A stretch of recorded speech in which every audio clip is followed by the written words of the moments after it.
The .NET Publish command compiles the project and prepares it for deployment by placing the output in a Publish folder. To run the application on another machine, you must copy all files from the Publish folder, otherwise, the program will not work.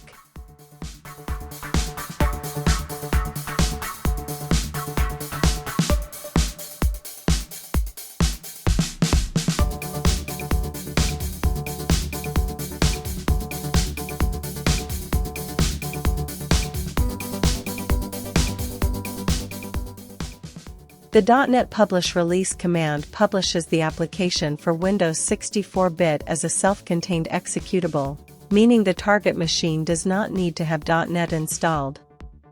You must copy all files from the Publish folder for the application to work.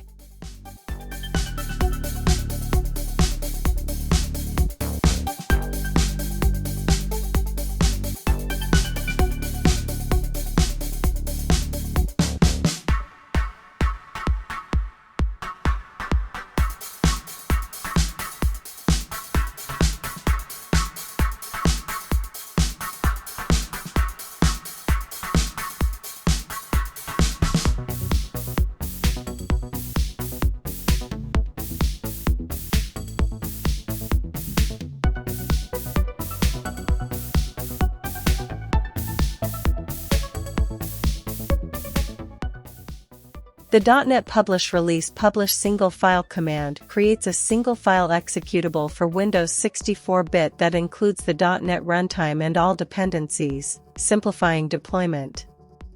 However, additional files may still be generated depending on the application, and you must copy all required files from the Publish folder, otherwise, the program may not work correctly.